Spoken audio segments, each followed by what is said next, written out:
Damos la bienvenida al señor presidente de la República de Colombia, el doctor Iván Duque Márquez.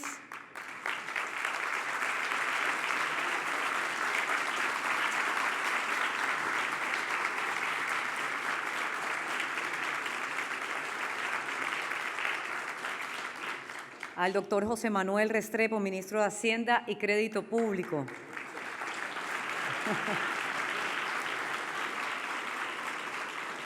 Al doctor Santiago Montenegro, presidente de Asofondos.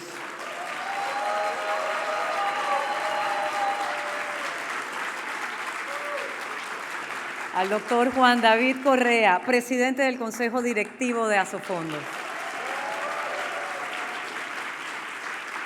A los invitados especiales y a todos ustedes que nos acompañan de manera presencial, pero también a todos los que están conectados a través de las diferentes redes sociales de la Presidencia de la República. Sean bienvenidos a la clausura del 15º Congreso FIAP de Asofondos, en el que se debatieron académicamente temas como el panorama macroeconómico del país, la economía del mundo, la inversión responsable y el emprendimiento, entre otros temas. Quiero pedirles el favor ponerse de pie para entonar las notas del himno nacional de la República de Colombia.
Pueden sentarse.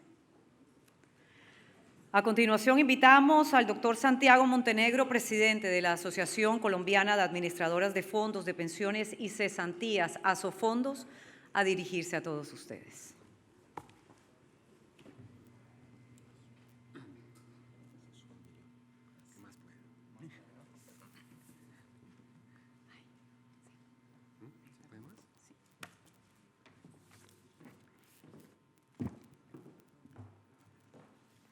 Señor presidente de la República, Iván Duque Márquez.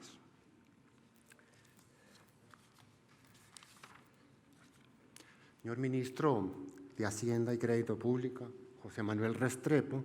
Señor ministro de Trabajo, Ángel Custodio Cabrera. Señora ministra de Transporte, Ángela María Orozco. Señor superintendente financiero, Jorge Castaño. Honorables congresistas que nos acompañan. Honorables miembros de la Corte Suprema de Justicia y del Consejo de Estado que están con nosotros. El señor presidente del autorregulador del mercado de valores, Michel Hanna. presidente del Fondo Nacional de Garantías, Raúl Buitrago. Acaba de salir por motivos de viaje, un problema tuvo que irse ya para el aeropuerto Guillermo Arzur, presidente de la FIAP,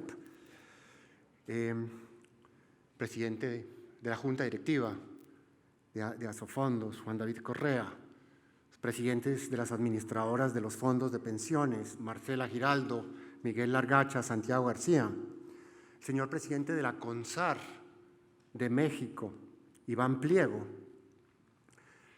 presidentes de las asociaciones de fondos de pensiones y miembros de FIAP de Chile, República Dominicana y Uruguay, colegas del Consejo Gremial, Francisco Lloreda, presidente de la Asociación Colombiana de Petróleo, señor presidente de FASECOLDA, Miguel Gómez Martínez, otros miembros del Gobierno Nacional.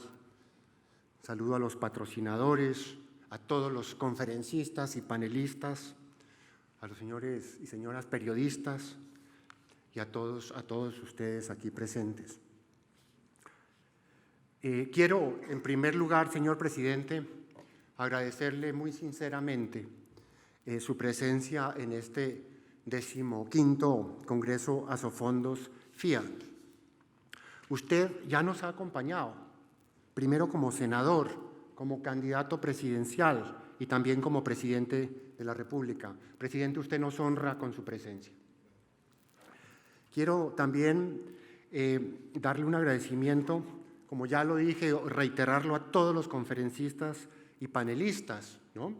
En especial a Andrés Velasco, del London School of Economics, a Cayetana Álvarez de Toledo, diputada del Congreso de los Diputados de España, a Sandra Borda,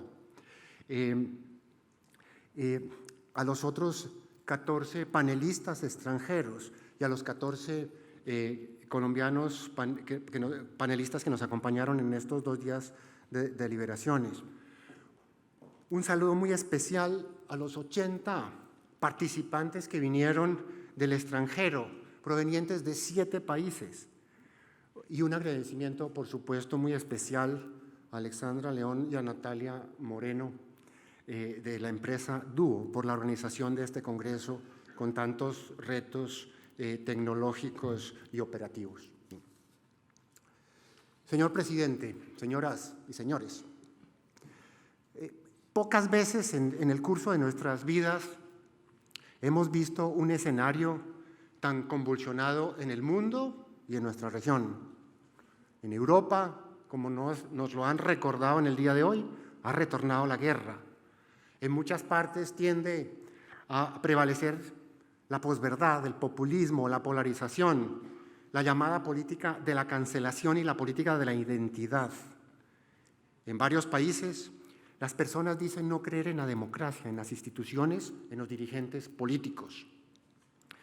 Después de la crisis provocada por la quiebra de Lehman Brothers y de los durísimos efectos de la pandemia, vivimos una época que ha angustiado y desconcertado a la gente de todo el mundo, y Colombia no ha sido la excepción.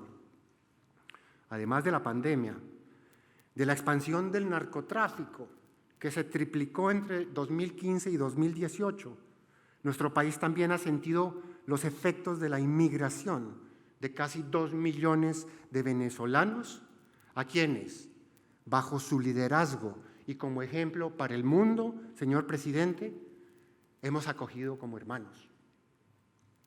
En épocas de angustias y de miedos, tanto en el pasado como en el presente, los colectivos sociales y los individuos tienden a alejarse de la racionalidad, como nos lo recordaron hoy, una racionalidad que es siempre compleja y se refugian en explicaciones simplistas de los hechos sociales. Esos son los contextos en los que florece el populismo, que busca señalar culpables y reducir las categorías sociales, políticas y económicas a una dicotomía de buenos y malos, de pueblo y élite, de nosotros y ellos. En la Edad Media se culpaba a las brujas y desde tiempos inmemorables se ha culpado también a los judíos, a los gitanos y a otras minorías en épocas de pandemias, de crisis económicas y sociales y durante otros tipos de desastres. Esta es una visión binaria que elevó, si no a teoría, sí a una cuasi teoría política, el jurista nazi Carl Schmitt, cuando creó la dicotomía amigo-enemigo, que fue acogida muy pronto por los populistas de todo el mundo, entre ellos el argentino Ernesto Laclau, de gran influencia en América Latina, y más recientemente por Norberto Ceresole, asesor de Hugo Chávez. Entre los llamados enemigos de un pueblo bueno y noble, muchos acusan a la globalización, o a lo que llaman los globalistas, o al llamado neoliberalismo, a las élites, a los inmigrantes, a los graduados de las universidades privadas, a los tecnócratas, entre muchos otros. ¿Cómo hemos llegado a esto? ¿Por qué ahora? Y no hace 10, hace 20, hace 30 años. La confusión es muy grande. Y para quienes creemos en explicaciones racionales, no nos es fácil comprender lo que sucede. Quizá el gran filósofo español, José Ortega y Gasset, tenía razón cuando hace un siglo dijo: no sabemos qué nos pasa. Eso es precisamente lo que nos pasa. Si acogemos estas sabias palabras de Ortega y Gasset y reconocemos que no sabemos lo que nos pasa, quizá lo más aconsejable sea volver a lo más básico, hacer un esfuerzo por recapacitar sobre los valores y los principios sobre los que se crearon y desarrollaron las sociedades de Occidente, los valores de la modernidad que los colombianos compartimos desde el comienzo de nuestra nacionalidad. Si reflexionamos sobre esos principios capitales, podamos tener luces, no solo sobre lo que nos pasa, sino también sobre lo que debemos hacer en momentos tan complejos y difíciles que para muchos representan no una época de cambios, sino un cambio de época. Hace más de 300 años, después de siglos de luchas religiosas, de enfrentamientos entre verdades que reclamaban hegemonía y después de la consolidación de estados despóticos y absolutistas que estaban fundamentados en concepciones totalistas, organicistas de las sociedades, comenzó a emerger en Europa una noción alternativa del ser humano y de la sociedad que argumentó que existía una ley natural que consagraba unos intereses y necesidades de los individuos que tomaban la forma de derechos en virtud de la aceptación de una ley considerada natural que precede al establecimiento de la sociedad y del Estado. Esta es la doctrina del derecho natural, como el derecho a la vida, el derecho a la libertad, el derecho a tener posesiones privadas, que John Locke argumentó en su segundo tratado de gobierno hace unos 330 años.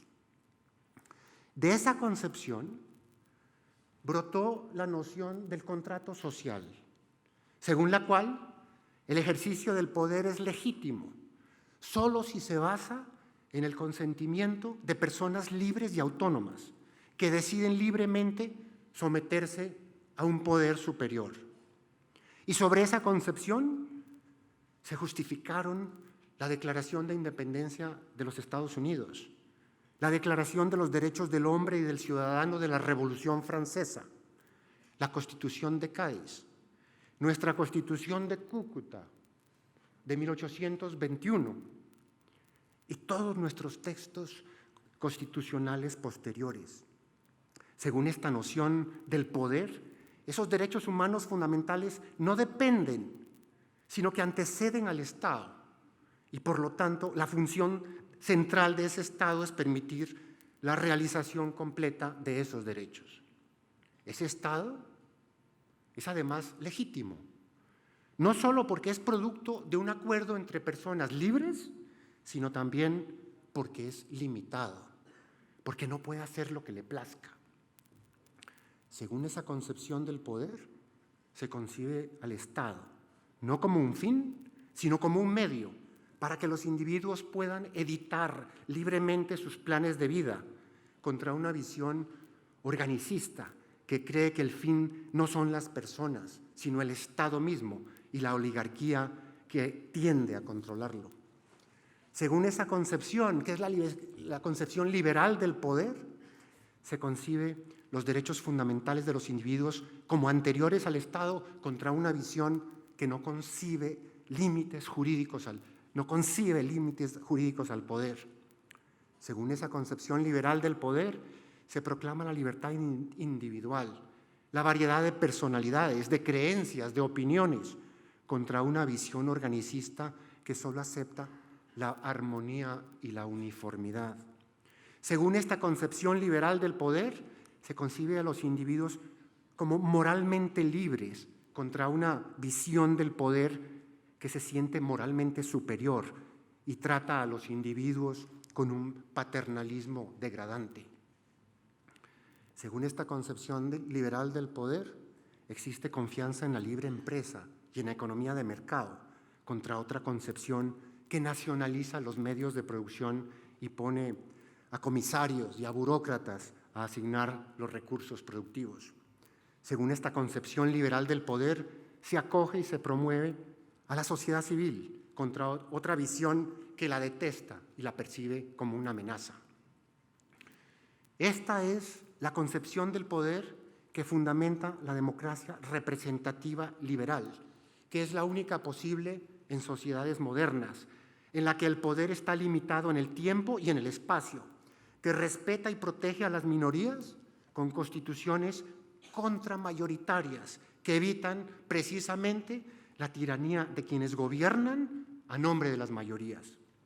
Esta visión de la sociedad y del Estado, en la que los individuos tienen la prioridad central, está opuesta a la concepción organicista, que antepone el poder a las personas y que fue el sustento de los estados despóticos y absolutistas del pasado, una concepción que también fundamentó el fascismo y el comunismo, que continúa en países como Cuba y Corea del Norte y que vemos renacer en las autocracias de Rusia, Venezuela o Nicaragua. Es una concepción liberal de la sociedad en la que el poder es difuso, con muchos centros, con muchos clivajes, que al tiempo que ponen freno a las tendencias oligárquicas y despóticas de los gobernantes, promueven la inversión, la creatividad y la innovación para generar más y mejores empleos y también, por esa vía, recursos para que el Estado pueda proveer excelentes bienes públicos y permitir mayores niveles de bienestar y desarrollo. Solo retomando esos valores fundamentales del ser humano y de la sociedad abierta y de la democracia liberal, podemos comenzar a comprender qué es lo que nos pasa y responder así a la sabia formulación de Ortega y Gasset y defender a la sociedad abierta de sus enemigos. Las diferencias de fondo entre la concepción del contrato social que dio lugar a esa visión liberal de la sociedad y del poder contra la concepción organicista y totalitaria que trata de emerger otra vez en nuestra época, está también relacionada con concepciones divergentes que existen sobre la formación y naturaleza del conocimiento. Con muy pocas excepciones, desde tiempos inmemoriales hasta la Ilustración, la verdad se consideraba dada, única, eterna e inmutable, y los poderosos y los gobernantes se sentían poderosos de esa verdad revelada, una verdad con B mayúscula. Así, gran filósofo de Oxford, Isaiah Berlin, argumentó que hasta el advenimiento de la Ilustración, la historia del pensamiento de Occidente podía ser descrita por la proposición: la verdad es única y el error es múltiple.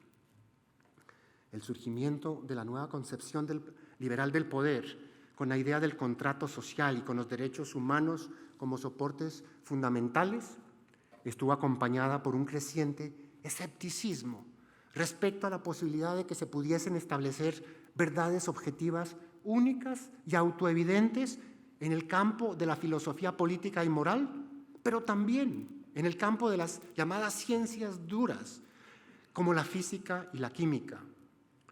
Con la modernidad y la ilustración, el pensamiento liberal comenzó a reconocer la falibilidad, la ignorancia y la naturaleza esencialmente conjetural de nuestro conocimiento.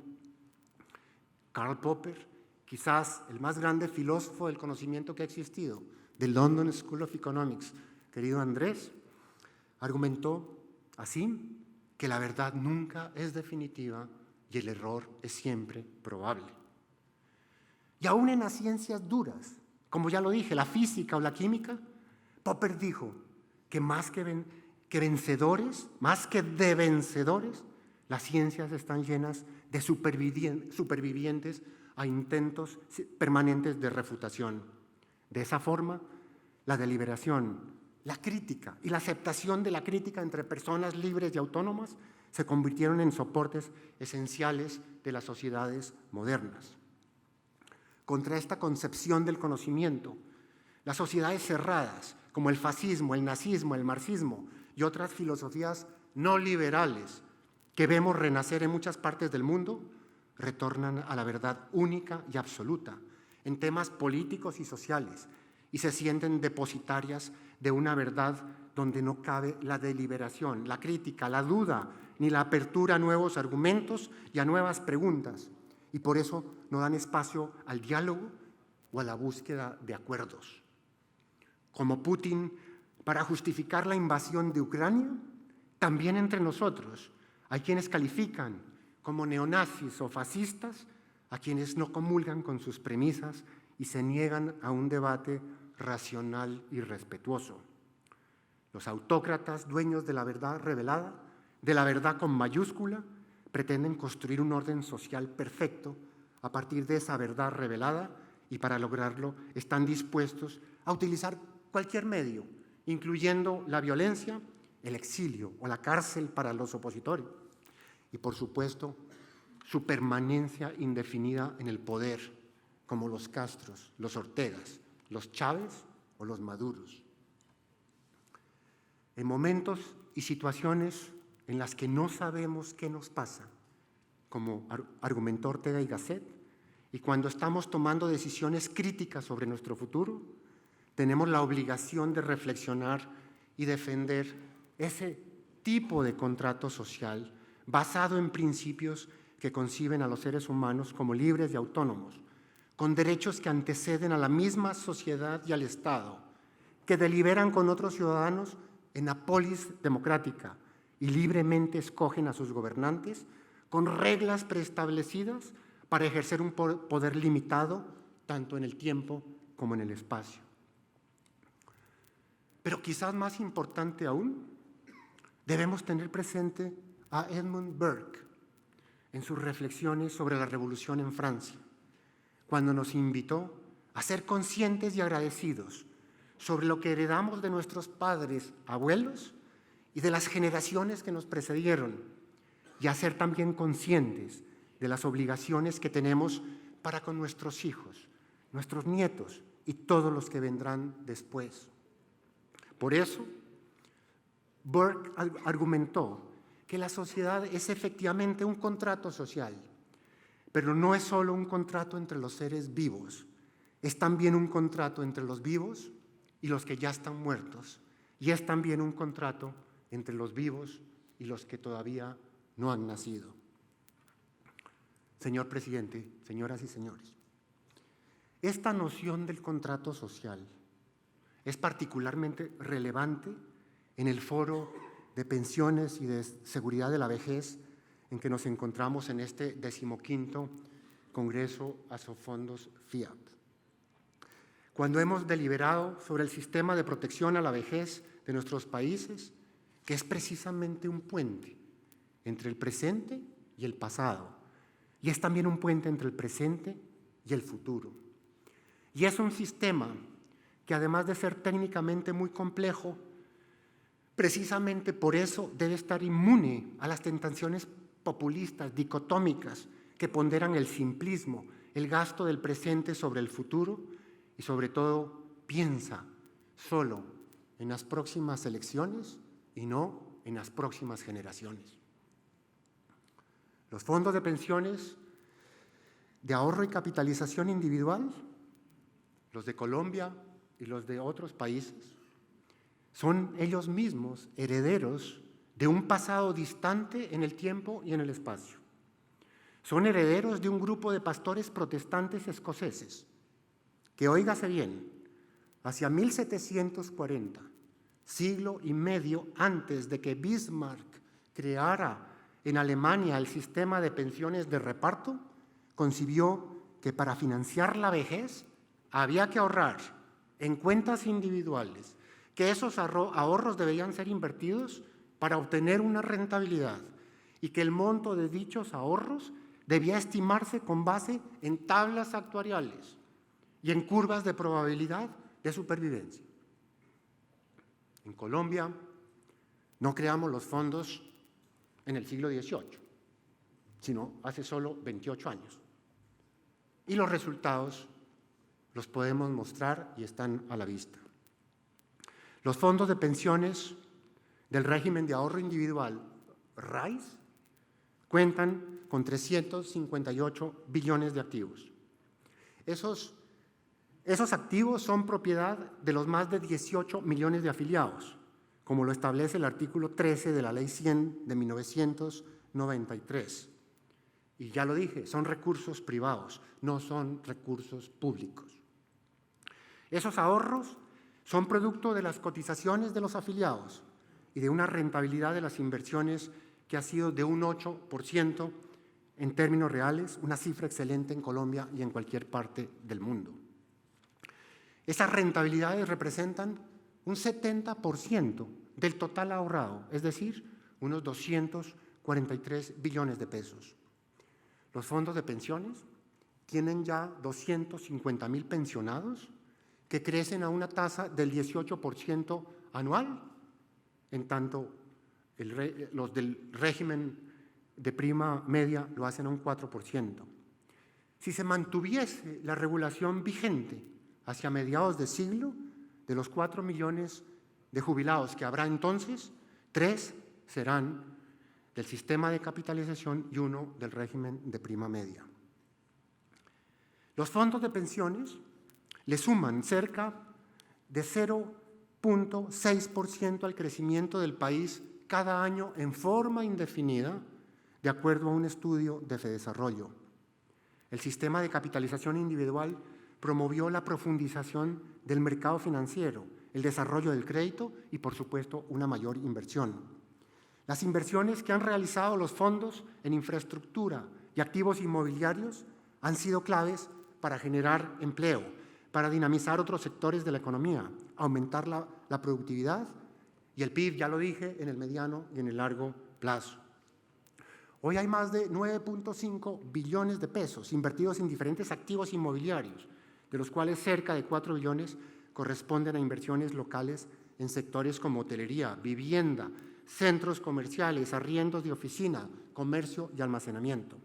Además, los fondos de pensiones tienen ya invertidos cerca de 33 billones en infraestructura que incluye las concesiones 4G, proyectos de logística, transporte, concesión de aeropuertos, colegios, hospitales, financiamiento de transporte urbano y acciones con alto contenido, como ya lo dije, en infraestructura. Las AFP y Asofondos seguiremos trabajando por generar más desarrollo para el país y para los colombianos, en especial para ayudar a la recuperación de la economía y el empleo en actual coyuntura. Por solo mencionar 2 resultados más, con el fin de obtener la mejor relación de ingreso-retorno, los fondos de pensiones cuentan con una gran diversificación de portafolios. Tienen también altas exigencias de gobierno corporativo, que han mejorado significativamente la transparencia, la rendición de cuentas y la independencia de las juntas directivas de las empresas colombianas. Además, crecientemente se están haciendo más exigentes los llamados criterios ASG, ambientales, sociales y de gobernanza, en la toma de las decisiones de inversión. Señor presidente, algunos de los grandes retos y desafíos que discutimos en este Congreso con relación a los sistemas de protección a la vejez, tanto en el mundo como en Colombia, son los siguientes. En primer lugar, en Colombia debemos tener un solo sistema de protección a la vejez y en la parte contributiva debemos dejar atrás esa noción de dos regímenes, ¿no?, que compiten uno con otro con reglas de juego distintas. En segundo lugar, debido al envejecimiento de la población, la relación entre trabajadores activos y adultos mayores va a seguir cayendo, lo que hace crecientemente inviable los sistemas de pensiones de reparto o los regímenes de prima media, como lo llamamos en Colombia. Aun si no consideramos la existencia del RAIS, dicha relación, que fue de 11 trabajadores activos por cada adulto mayor hace medio siglo, hoy está en menos de 5, caerá a 2 en el año 2050 y a solo uno a finales de siglo. Por esta razón, los llamados sistemas de reparto de beneficio definido ya no son de beneficio definido, como nos explicó Jan Willem Bouma para el caso de Holanda. Este fenómeno se está acentuando por la digitalización de la sociedad, que reemplaza empleos formales por robots, algoritmos y por Internet de las cosas. Y en un país como Colombia, con alta informalidad, dichas relaciones ya hoy de tan solo 2 cotizantes activos por cada adulto mayor, cifra que caerá a 1.5 a mediados de siglo y a menos de 1 a finales del siglo. Todo esto quiere decir que la llamada solidaridad intergeneracional no existe, ya no puede existir. Cuando los jóvenes de hoy, muchos de los cuales están aquí en este auditorio, sean abuelitos, sean adultos mayores, no habrá suficientes jóvenes para pagarles sus pensiones en un sistema de reparto. Esta situación la ha expresado con nitidez el economista español Javier Sala y Martín, quien caracteriza a los sistemas pensionales de reparto por esa razón como verdaderas pirámides financieras. Y por esa misma razón, estos esquemas no pueden ni deben ser parte de un contrato social entre los colombianos de hoy y los colombianos del futuro, ¿no? Esto ya lo saben los países más desarrollados del mundo, que están incrementando sus esquemas de ahorro, ya sea de capitalización individual y aún esquemas de ahorro colectivo, de forma que en 1999 solo 12 países tenían alguna forma de capitalización, cifra que subió a 35 en el año 2009 y hoy ya se sitúa en 43 países. En tercer lugar, además de los problemas generados por la caída de la relación entre los trabajadores activos formales y los adultos mayores, el régimen de prima media enfrenta un grave problema de inequidad, pues a los pocos que alcanzan a jubilarse les otorga, como se ha mencionado a lo largo de estos 2 días de discusión y conversaciones, unos subsidios muy regresivos que alcanzan los 1.000 millones de pesos a quienes cotizan sobre 25 salarios mínimos. Pero quizás lo más inequitativo de todo y lo más, yo no dudo en llamarlo lo más vergonzoso, son las devoluciones de saldos a quienes no se jubilan, las llamadas indemnizaciones sustitutivas, que no reconocen una tasa de interés real y que por esa razón son una expropiación a los afiliados de menores ingresos, ¿no? Por este motivo, esas indemnizaciones sustitutivas del régimen de prima media son tan solo una 7ª parte de las devoluciones de saldos en el RAIS a quienes en ese sistema no se jubilan. En cuarto lugar, ¿no?, y aún con esas devoluciones de saldos tan bajas, el régimen público de pensiones tiene un déficit muy grande que alcanza más de 4 puntos del PIB y un total de pasivos de 110% del Producto Interno Bruto. Por la baja cobertura de todo el sistema y por la regresividad y el elevado déficit del régimen público, hacia el futuro necesitaremos introducir varios ajustes a nuestro sistema de protección a la vejez. Desde Asofondos, en forma muy sucinta, quiero recordar los 5 puntos de esa propuesta. En primer lugar, en Colombia debemos tener un solo sistema de protección a la vejez y debemos dejar atrás la noción de 2 regímenes contributivos compitiendo uno con otro. Eso solo existe en Colombia y en el Perú. En ninguna otra parte del mundo existe eso. De esa forma, la discusión no puede ser entre un régimen público versus un régimen privado, sino entre un régimen viable y eficiente y otro que no lo es. Y dicho régimen resultante deberá y podrá ser administrado por entes tanto públicos como privados, operando, por supuesto, bajo las mismas reglas de juego, como ya sucede en Uruguay o en República Dominicana. En segundo lugar, tenemos que extender el programa Colombia Mayor a todos los adultos mayores de Sisbén A y B que cubra la línea de pobreza, por lo menos la línea de pobreza. Este programa deberá convertirse en un verdadero pilar solidario para quienes no tienen capacidad de ahorro por la informalidad laboral y su costo podrá gradualmente ser financiado con la eliminación progresiva de los subsidios del régimen de prima media que, como está hoy, además pues no es sostenible en el tiempo.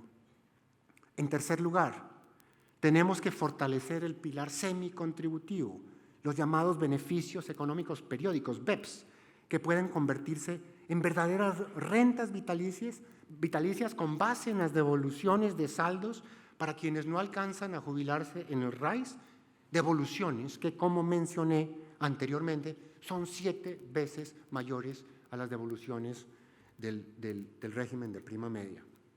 En cuarto lugar, el pilar contributivo del sistema, por las razones que hemos argumentado a lo largo de este Congreso, deberá ser de capitalización individual, con administradores privados y públicos operando bajo las mismas reglas de juego. Como es bien conocido, en su forma actual el RAIS también requiere de cambios normativos y regulatorios para la consolidación del mercado de rentas vitalicias, para la adecuada provisión del seguro previsional y para que el régimen de capitalización no tenga que asumir los riesgos no inherentes al mercado procedentes de otras cosas como fallos judiciales o ajustes al salario mínimo exageradamente altos. En quinto lugar, debemos también continuar fortaleciendo el ahorro voluntario para aquellas personas que quieran estar mejor preparadas para cubrir los riesgos de la vejez. Señor presidente, señoras y señores, con estos ajustes legales y regulatorios podríamos aumentar significativamente la cobertura, eliminar la regresividad que hoy tenemos en el régimen público y hacer sostenible en el tiempo todo el sistema de protección a la vejez, pero sobre todo podríamos eliminar la pobreza de los adultos mayores.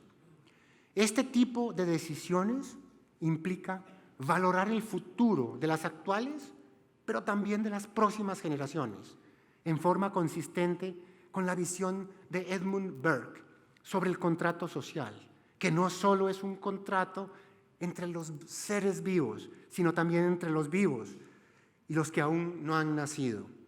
Por supuesto, ajustes de esta naturaleza no son fáciles de realizar, particularmente en momentos en los que tienden a primar esas visiones populistas y binarias de la sociedad, las que nos dividen a los colombianos entre buenos y malos, amigos y enemigos, y consideran muchos a la libertad individual, a la democracia representativa, a la economía de mercado como los grandes enemigos a vencer. Al agradecerle otra vez que nos haya acompañado, señor presidente, en este Congreso, queremos reiterar nuestro firme compromiso por defender la institucionalidad de nuestro país, la que tanto esfuerzo nos ha costado construir a los colombianos, con el solo propósito de legar un mejor país para nuestros hijos, para nuestros nietos y para todos los que vendrán después. Muchas gracias.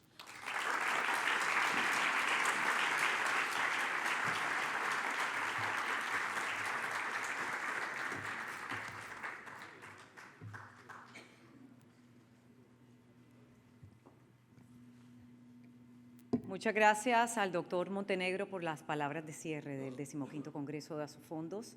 A continuación se dirige a ustedes el señor presidente de la República de Colombia, doctor Iván Duque Márquez. Bueno, yo quiero empezar saludando a la señora presidenta de la Cámara de Representantes, Jennifer Arias. Quiero saludar al señor ministro de Hacienda y Crédito Público, José Manuel Restrepo Abondano. Quiero saludar al doctor Santiago Montenegro, presidente de Asofondos.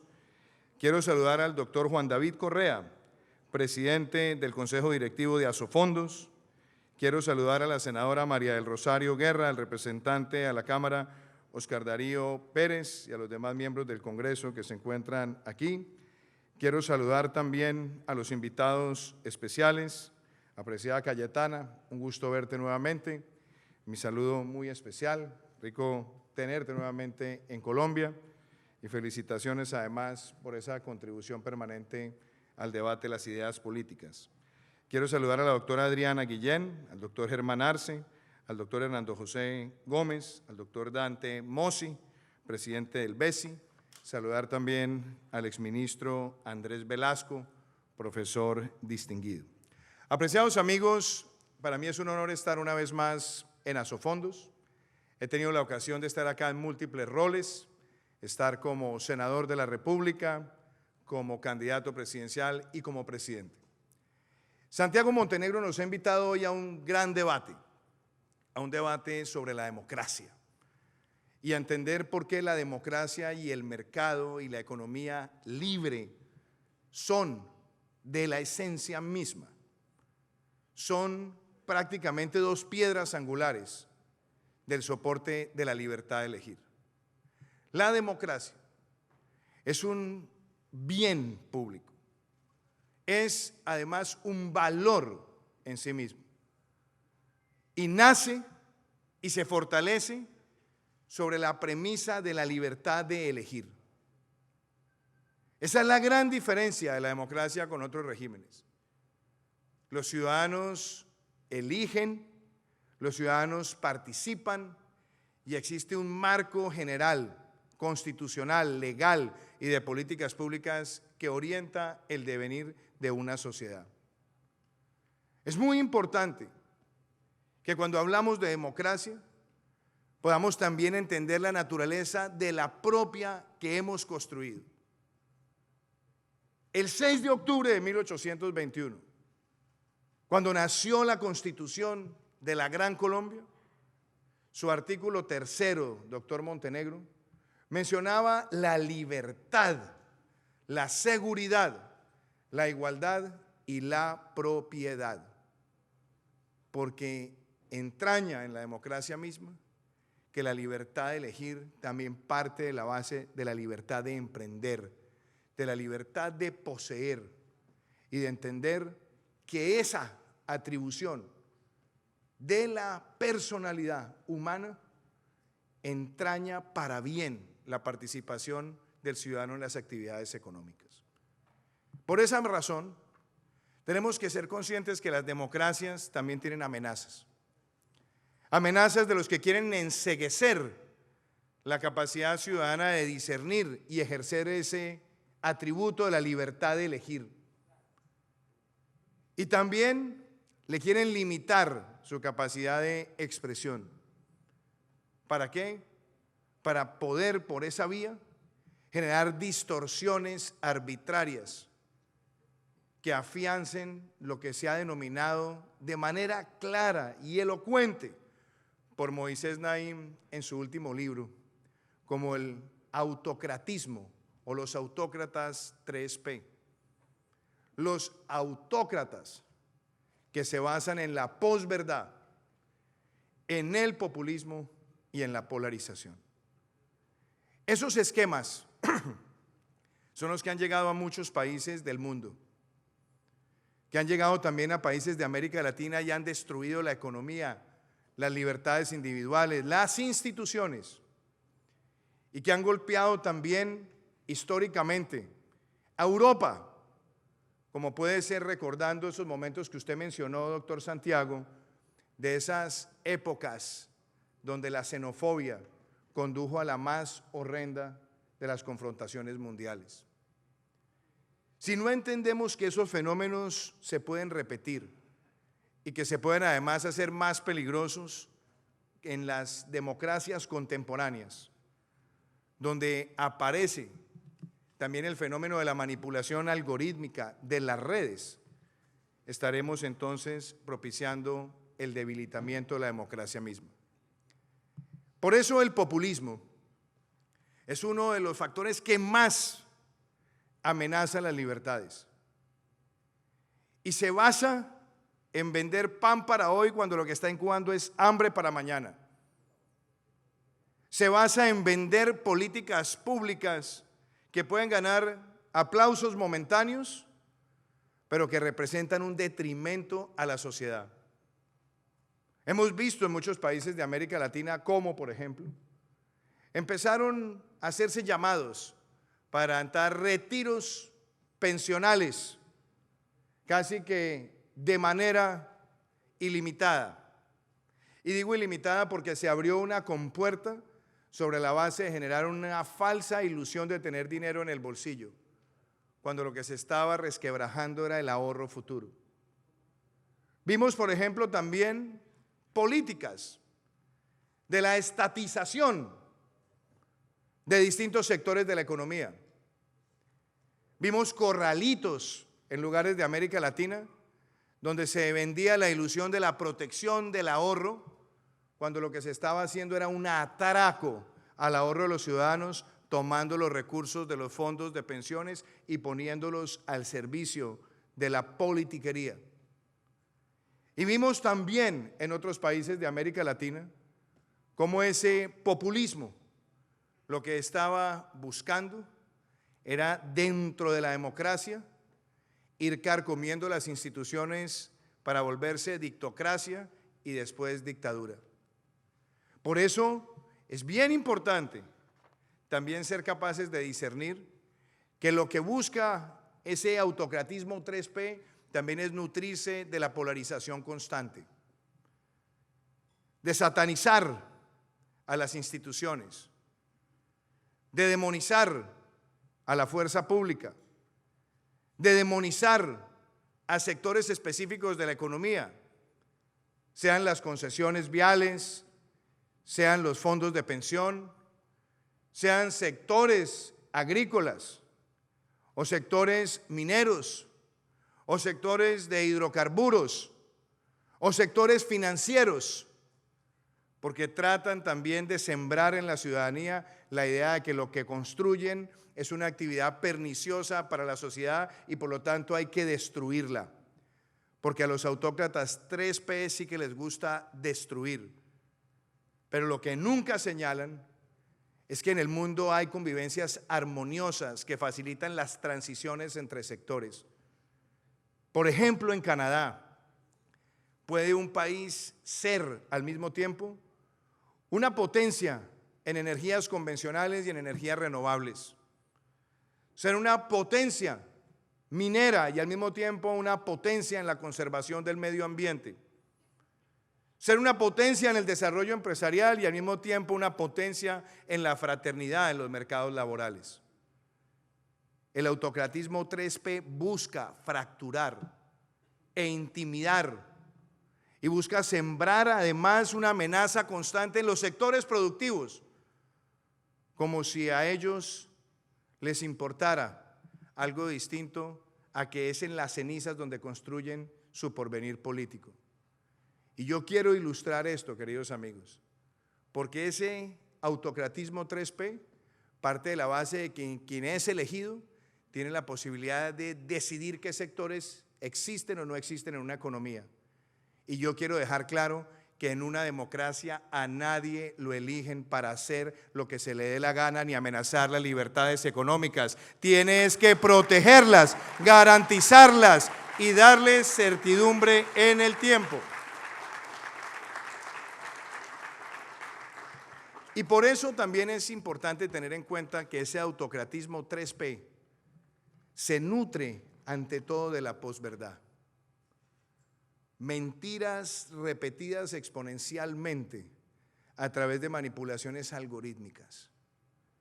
mentiras repetidas, mensajes que se lanzan al vacío, sin pruebas, sin sustento, sin denuncia, pretendiendo que entonces sea el cuestionamiento el que termine centrando en la sociedad una especie de halo oscuro. Esa posverdad la hemos visto en múltiples sectores y la hemos visto además con peligrosidad recientemente en América Latina. Enfrentar esa posverdad es un deber ciudadano, porque sabemos la destrucción que son capaces de generar. Conocemos lo que han hecho en muchos lugares. Y es por eso que la defensa de la democracia y la defensa de las libertades parte de la base también con tener la fehacencia en los hechos. Y podemos darnos cuenta también que en nuestra sociedad, pasando por momentos difíciles, hoy nosotros, bajo los principios de legalidad, emprendimiento y equidad, hemos buscado que nuestra nación se consolide bajo el paraguas de ser una nación resiliente, capaz de soportar los momentos más difíciles que nos ha traído la historia reciente, incluyendo los debates que vimos que no dejaban de ser algo peligrosos. Hace 2 años, cuando empezó la pandemia, escuchábamos voces que decían que era incompatible la protección de la vida de las personas con la protección de la vida de las empresas, con la protección del desarrollo. Falsos dilemas que lo que buscaban era, claro, promover toda suerte de cuarentenas para a partir de ahí sembrar la destrucción y después obstaculizar la recuperación. No hay desarrollo sin buena salud y no hay buena salud sin desarrollo. Y eso lo podemos comprobar los colombianos, donde el talante resiliente nuestro y la capacidad de ser innovadores y creativos nos permite hoy con orgullo decir, queridos amigos, que en estos 2 años logramos poner los 2 temas sobre la balanza. No solamente logrando duplicar las unidades de cuidado intensivo en Colombia, sino que hoy, mientras tenemos este encuentro, ya tenemos más del 82% de los colombianos vacunados con una dosis. Tenemos casi el 70% con 2 dosis y cerca de 12 millones de colombianos con dosis de refuerzo, validando que ese esquema potente de vacunación masiva, gratuita, segura, también es compatible con haber logrado el año pasado un crecimiento económico del 10.6%, el más alto de nuestra historia, y ver cómo las agencias calificadoras, los mercados y organismos multilaterales ya vaticinan para el año 2022 que América Latina tendrá en Colombia el país de mayor crecimiento. A esa visión también se le agrega un sentido de colaboración para eliminar trámites innecesarios. Hemos logrado más de 4.000 trámites digitalizados, eliminados o simplificados, bajo el concepto de Estado Simple, Colombia Ágil. Y hemos logrado armonizar la defensa de la actividad económica con unos programas sociales que hablan por sí solos. Yo quisiera solamente dejarles este mensaje. La reactivación económica que vive hoy Colombia se da con el gobierno que ha hecho la mayor inversión social en la historia de nuestro país. Más del 50% de todos los giros sociales que se han realizado en los últimos 20 años, desde que empezaron las transferencias condicionadas, han ocurrido en estos 4 años. Solamente Ingreso Solidario hoy beneficia a más de 4.1 millones de hogares que no estaban en el régimen de Familias en Acción. Y le estamos dejando a nuestro país 2 millones de familias con la devolución del IVA, llegando a la mayor cobertura del programa de adulto mayor, con cobertura universal de mayores de 70 años en condición de vulnerabilidad. Y con otro elemento, estamos haciendo compatible este proceso con pasar de 126.000 jóvenes en acción a más de 730.000 para el próximo 7 de agosto.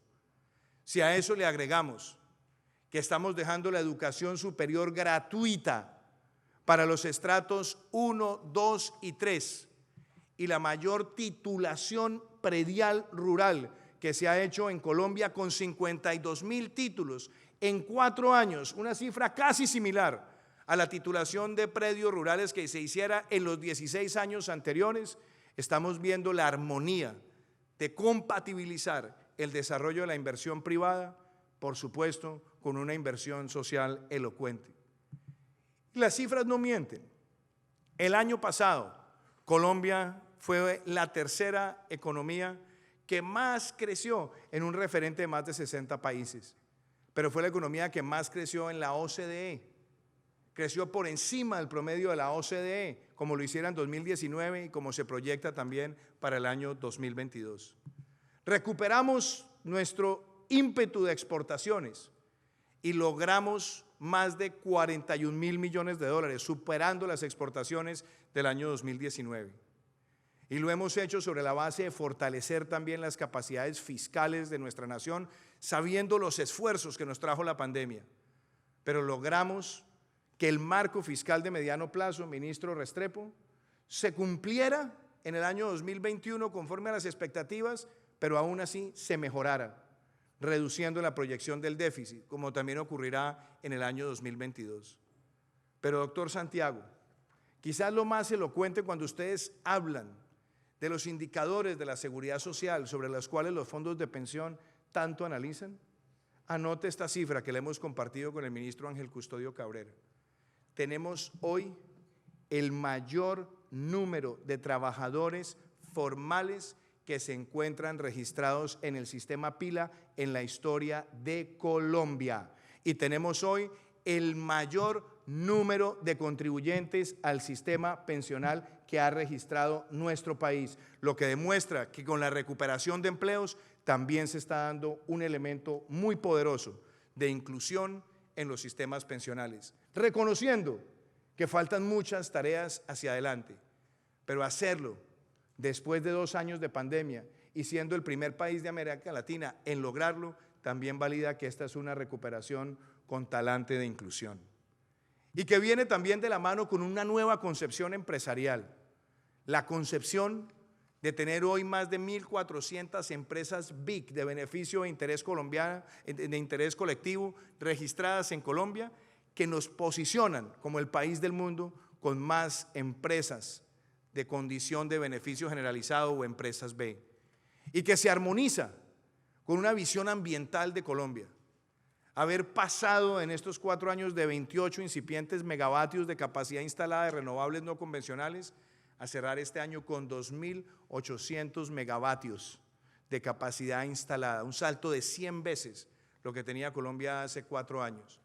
Y logrando este año que el 30% de nuestro territorio sea declarado área protegida, lanzando la taxonomía verde, 4.º país del mundo en presentarla, primer país emergente y primer país que incorpora componentes de protección de la biodiversidad para facilitar a inversionistas, incluyendo los inversionistas institucionales, que los bonos de carbono de nuestro país y los bonos verdes de deuda sean considerados de los más creíbles de toda esta región. Toda esta disertación me lleva también a una discusión de fondo. La libertad de elegir en una democracia que tiene esta capacidad y que además muestra que hoy está entregando el mayor número de kilómetros inaugurados en un gobierno donde solamente lo que se entregará de 4ª generación y de vías terciarias es superior solamente en concesiones a lo que se entregó en vías en los primeros 25 años de concesiones viales. Toda esa economía ingeniosa de mercado con emprendedores es la que permite que en una nación exista un régimen de ahorro individual en el sistema pensional, para que los ciudadanos ahorren lo que corresponde a ese aporte pensando en su vejez, y que la utilidad que se genera sobre ese ahorro sea una utilidad que libremente sea invertida sin que esté nadie direccionándolo, pero buscando el balance de seguridad y rentabilidad para tener los ingresos reales futuros que permitan la cobertura de quienes necesitan llegar a una edad de pensión con certezas. Y se hace en una nación que hoy tiene alrededor de 5 millones, un poquito más, de mayores de 65 años. Y que seguramente en 3 décadas serán 15 millones. Por eso la incorporación de más personas a la fuerza laboral formal hoy es la primera etapa de consolidar un régimen pensional sostenible hacia adelante. Y por supuesto, teniendo en cuenta que se deben hacer correctivos, no la competencia entre regímenes, pero sí tener claridad en que los subsidios del sistema pensional no pueden estar orientados para las personas de mayores ingresos, porque desvirtúa el talante solidario del mismo. Ese debate se debe dar, pero se debe dar también sobre la base de seguir ampliando los programas sociales como Colombia Mayor, que hoy llegan a su máxima cobertura, y también cumpliendo otra promesa que hicimos en la campaña, doctor Santiago, haciendo una diferenciación de los aportes a la salud de los pensionados más vulnerables. Los pensionados de un salario mínimo, donde se concentra la mayor cantidad de pensionados en Colombia, han pasado de aportar el 12% a la salud a aportar el 4%, y se ha hecho por una política social de nuestra administración. Es peligroso, como lo he señalado, esos discursos en América Latina de los corralitos, de la invasión a los recursos del ahorro de los ciudadanos. Y sobre eso quiero dejar absoluta claridad, porque América Latina ha visto esta tragedia. Los recursos que están en los fondos de pensión no son recursos públicos, no son recursos del Estado, son recursos del ahorro de la gente, y se respetan y se protegen bajo el régimen de propiedad privada de los ciudadanos. Que esa no sea plata de bolsillo, ni se interprete como plata de bolsillo para financiar proyectos electoreros. Y desde luego es importante avanzar hacia reformas futuras. Si no hubiésemos tenido que enfrentar tal vez esta pandemia con su inclemencia, hubiésemos podido dar mayores pasos en esa dirección. Pero creo hoy que el paso de recuperar más del 85% de los empleos perdidos con ocasión de la pandemia, de aumentar el número de personas registradas en el PILA y de tener hoy el mayor número de aportantes a la seguridad social que haya registrado Colombia, son por lo menos señales de una recuperación que permitirán hacia el futuro un debate, ojalá sin politiquería, sin populismo, sin posverdad, sin polarización, y entendiendo que la protección de los regímenes de ahorro individual y un régimen de prima media que puede coexistir sin competir sobre la base de la solidaridad y convertirlo en un pilar solidario que proteja a los más vulnerables, esos escenarios son propicios para el futuro de nuestro país. Me alegra que usted haya hecho tantas remembranzas a pensadores que también admiro, doctor Santiago. Usted habló de Isaiah Berlin y usted habló de Karl Popper, dos de los grandes defensores de la libertad, dos de los más grandes críticos del comunismo y dos de los más grandes defensores de la libertad de elegir. Queridos amigos, esa libertad de elegir es la que tienen los ciudadanos cuando deciden en qué lugar invierten sus ahorros, que tiene que ser cada vez más transparente, con una competencia que no esté regida por los subsidios, sino para los más vulnerables sobre la solidaridad, pero en igualdad de condiciones para el resto. Ese es el camino del futuro, y ese es el camino de permitir que los recursos de los ciudadanos se orienten hacia donde tengan la mayor rentabilidad, el mayor beneficio y la mayor cobertura para su vejez. Muchísimas gracias.